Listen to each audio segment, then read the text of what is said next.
दोस्तों, Donald Trump को मुंह की खानी पड़ रही है। जी हां, डोनाल्ड ट्रंप, उन्होंने सोचा भी शायद नहीं होगा कि ऐसे हालात बन जाएंगे।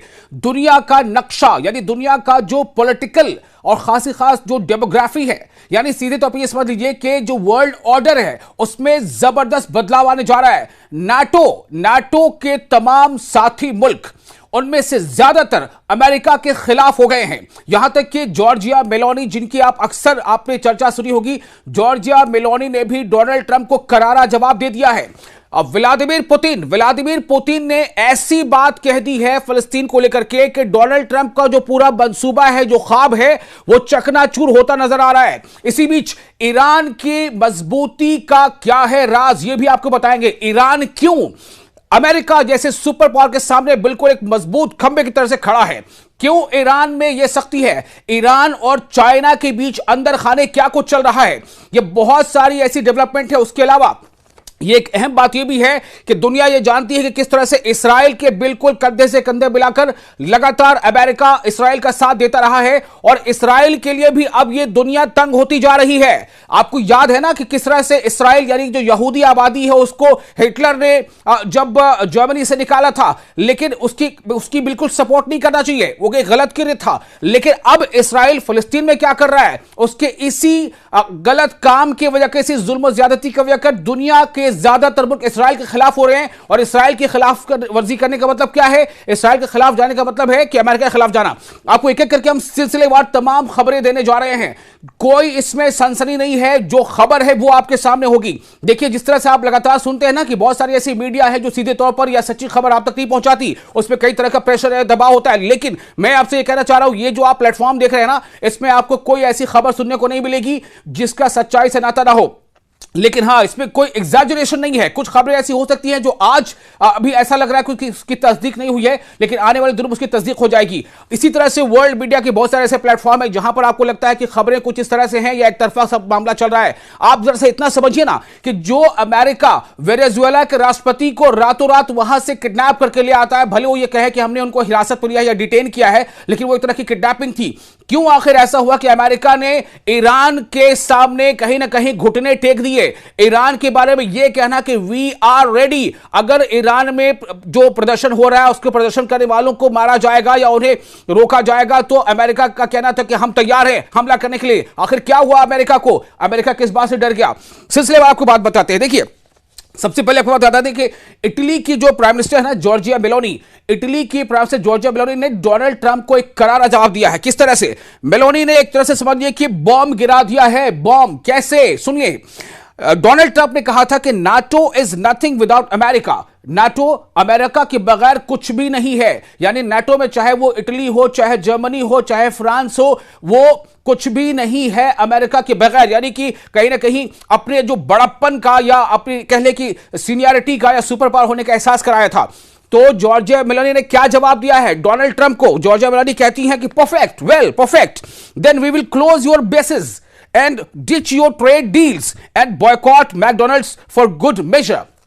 अब आप सोचें, तो उसका जवाब मेलोनी ने क्या कहा? ठीक है, आप जो कह रहे हैं कि नाटो जो है वो अमेरिका के बगैर कुछ नहीं है, तो ओके, देन हम लोग क्या करेंगे कि जितने भी नाटो के देश हैं, हम क्या करेंगे कि हम तमाम अमेरिका की बेसिस को बंद कर देंगे। यानी जो यूरोपियन जगह पे जहां जहां भी अमेरिकी बेसिस है उसको वहां से भगा देंगे, ये जॉर्जिया मेलोनी कह रही है। और हम उसके अलावा क्या करेंगे? डिच योर ट्रेड डील्स, जितने भी ट्रेड डील्स है उसको हम धुतकार देंगे, उससे खत्म कर देंगे, उसको डिच कर देंगे। साथ ही and boycott McDonald's for good measure, और मैकडोनल्ड का भी पूरी तरह से बहिष्कार कर देंगे। अब आप सोचें कि यही मैकडोनल्ड है जिस कई मौके पर कई प्लेटफॉर्म पर इसका बॉयकॉट होता रहा है, लेकिन यह मामला अब सामने आ गया है। जो नाटो के तमाम देश एक सुर में अमेरिका का साथ देते थे, एक सुर में वो इसराइल का साथ देते थे, अब वही ममालिक, वही देश अमेरिका के भी और इसराइल के खिलाफ बोल रहे। क्यों? इसलिए कि अमेरिका ने ग्रीनलैंड पर बुरी नजर लगा रखी है। और इसका मतलब क्या हुआ? जैसा कि अभी हाल के दिनों में जो कनाडा के जो प्राइम मिनिस्टर थे, उन्होंने क्या कहा था कि अब दुनिया ऐसी होती जा रही है कि जो बड़े देश हैं वो कानूनों की परवाह नहीं कर रहे हैं, बल्कि वो जो कर सकते हैं अपनी ताकत की बुनियाद पर वही कर रहे हैं। तो क्या यही कानून है? अगर ऐसा है, और इसी वजह से ऐसा होता है कि जो छोटे देश हैं उन्हें मजबूरन ये तमाम चीजों को सहना पड़ता है। सीधे तौर पर कनाडा ने करारा हमला बोला था अमेरिका पर, डोनाल्ड ट्रंप पर। अब आपको आगे बताते हैं कि ये तो बात हो गई मैकडोनाल्ड को बहिष्कार करने की। आगे सुनिए, एक और बहुत बड़ी खबर आपको देने जा रहा हूं। इन जस्ट 56 आवर्स, सिर्फ 56 घंटों के अंदर Chinese military transport aircraft have landed in Iran. कितने? 16 Chinese military transport aircraft have landed in Iran, marking the largest Chinese airlift to the country in such a short time frame. China is openly backing Iran. China Iran का खुले तौर पर साथ दे रहा है। What are they preparing for? आखिर ये तैयारी किस बात की है? The world can only speculate. दुनिया सिर्फ इस बारे में अंदाजे लगा सकती है। मैं आपको क्या कह रहा हूं, ये इस खबर की मैं इस वक्त अभी तस्दीक नहीं करूंगा, लेकिन ये खबरें चल रही हैं, आप इसका अंदाजा उससे लगा लीजिए। अगर मान लीजिए कि डोनाल्ड ट्रंप जो है वो वेनेजुएला पर कार्रवाई कर सकते हैं, अगर डोनाल्ड ट्रंप जो है वो ग्रीनलैंड पर धावा बोल सकते हैं या बोलने की बात कर रहे हैं लगातार, आप उसके अंदाजे से पता चल रहा होगा क्यों आखिर डोनाल्ड ट्रंप ने ईरान के बारे में अपना रुख बदल लिया। क्यों? सबसे बड़ा सवाल है, क्या ईरान इतना मजबूत है? क्या ईरान, तो इसका मतलब क्या है कि कुछ ना कुछ तो है, कुछ तो है जिसकी पर्दादारी है, कुछ तो है जिसकी पर्दादारी है। तो ये जो खबर आ रही है कि चाइना ने 56 घंटों के अंदर, महज 56 घंटों के अंदर 16 मिलिट्री ट्रांसपोर्ट एयरक्राफ्ट जो है वो लैंड कराए हैं ईरान में। अगर ये खबर पूरी तरह से सच्ची है, हालांकि मैंने आपको पहले बताया कि फिलहाल मैं इसकी तस्दीक नहीं करता, लेकिन आप जान लीजिए कि जो सिम्टम होते हैं ना, उससे पता चल जाता है कि हकीकत क्या है। इसके आगे आपको एक और बात बताता हूं। आपको ये तो पता ही है कि एक लंबे अरसे के बाद ऐसा हुआ है कि सऊदी अरब और पाकिस्तान का आपस में पैक्ट हुआ है। और पैक्ट क्या हुआ है, मुआहिदा क्या हुआ है कि अगर कोई देश सऊदी अरब पर हमला करता है तो वो पाकिस्तान पर हमला माना जाएगा, अगर कोई देश पाकिस्तान पर हमला करता है तो वो सऊदी अरब पर हमला माना जाएगा। पाकिस्तान के पास क्या है? तकनीक है। पाकिस्तान के पास क्या है? परमाणु बम है। सऊदी के पास क्या है? पैसे हैं, तेल है, सोना है, यानी वो मालामाल है। तो अब समझिए, ये तो सबको पता है। अब इसमें तीसरा एंगल कौन जुड़ गया है? टर्की। टर्की भी इसमें एक कोण बन रहा है। अभी हाल के दिनों में हमने इसकी खबर सुनी थी, जब पाकिस्तान के साथ भारत जो है वो 2-3 दिनों की कह लीजिए लड़ाई हुई थी, जिसमें पाकिस्तान को भारत ने एहसास करा दिया था कि भारत क्या है और कितनी बड़ी ताकत है। लेकिन फिर भी जो इनका अलायंस था उसमें देखा गया था कि टर्की के बहुत सारे ड्रोन इस्तेमाल किए गए थे। तो अब खबर ये आ रही है, ये अभी अंदर खाने खबर है। खबर यह है कि सऊदी अरब, टर्की, इजिप्ट यानी मिस्र, जॉर्डन यानी Urdan, Indonesia, Pakistan, Qatar and United Arab Emirates have announced they will not join US President Donald Trump's Board of Peace. Donald Trump ने बोर्ड ऑफ पीस के बारे में घोषणा की है कि गजा के सेटलमेंट के लिए, गजा को फिर से रिफॉर्म करने के लिए, उसे फिर से बसाने के लिए एक बोर्ड ऑफ पीस बनाया जाएगा। दुनिया सवाल यह कर रही है कि जब यूनाइटेड नेशंस है, जब संयुक्त राष्ट्र संघ है, तो बोर्ड ऑफ पीस बनाने की क्या जरूरत है? सबसे बड़ा सवाल, आपके दिल में क्या है, आपकी मंशा क्या है? बहरहाल, तो बोर्ड ऑफ पीस को ज्वाइन नहीं करने का इन मुल्कों ने जो है ऐलान कर दिया है। लेकिन अभी मैं बता रहा हूं कि खबर अभी अंदर खाने है।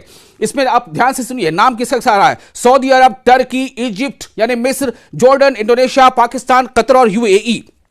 इसी बीच एक और खबर, रशिया का क्या रिएक्शन है इस बात पर, जो डोनाल्ड ट्रंप ने कहा है कि हम बोर्ड ऑफ पीस बनाने जा रहे हैं। और बोर्ड ऑफ पीस से पता है कि शर्त क्या है? बोर्ड ऑफ पीस के चेयरमैन कौन होगा? डोनाल्ड ट्रंप होंगे और हमेशा के लिए होंगे। ये क्या बात हो गई? लेकिन ये है, सुनिए। प्रेसिडेंट पुतिन ने एक बहुत बड़ी बात कह दी है। उनका कहना है कि पैलेस्टाइन फर्स्ट। उन्होंने एक लाल रेखा खींच दी है कि पैलेस्टाइन फर्स्ट, उनका यह कहना है। पुतिन ये कहते हैं कि Russia will not join any board of peace. Russia कोई इस तरह का बोर्ड ऑफ पीस ज्वाइन नहीं करेगा अनलेस, जब तक कि the rights of the Palestinian people are fully guaranteed under UN resolution, यानी यूनाइटेड नेशन के रिजोल्यूशन के तहत जब तक फिलिस्तीन को पूरी आजादी और गारंटी नहीं मिल जाती, तब तक रशिया ऐसे किसी बोर्ड को ज्वाइन नहीं करेगा। No compromise on Palestinian sovereignty and long term stability. Russia pledges $1 billion for peace in Gaza and the Middle East. ये हो गया रशिया की दो टूक। अमेरिका को, डोनाल्ड ट्रंप के लिए काफी महंगा, इजराइल के लिए काफी बड़ी बात, काफी बड़ा झटका। एक और खबर आपको दे रहे हैं, Israel bullets found in Iranian protest. एक यूजर है, ट्विटर हैंडल उनका है इथान लेविंस। इथान लेविंस कहते हैं कि जो ईरान में जो प्रोटेस्ट हुए हैं, उनमें कई प्रोटेस्टर्स के बॉडी से ऐसे बुलेट्स निकले हैं जिसमें इस्राएली मार्क है। इसकी भी अभी तस्दीक मैं नहीं कर रहा हूं, लेकिन ये खबर है इस्राएली मार्क से। इससे अंदाजा लगाया जा सकता है कि जो ईरान के लीडरों का दावा था कि इसमें जो यहां अनरेस्ट और बदअमनी फैलाने की कोशिश है, इसमें जो इजराइल और अमेरिका का हाथ है, ये इशारा मिलता है। एक और अहम खबर, the US has seized the 7th oil tanker the Russian Sargita in the Caribbean. Caribbean में अमेरिका ने, यूएस ने एक 7वां ऑयल टैंकर सीज किया है। ये रशिया का है। इससे पता चल रहा है कि आपस में कितना अभी इनमें टकराव। हालांकि डोनाल्ड ट्रंप और पुतिन की मुलाकात भी होने जा रही है बहुत जल्द, ये भी खबर है। नॉर्वे ने कह दिया है, Norway says it will boycott all diplomatic relations with Israel.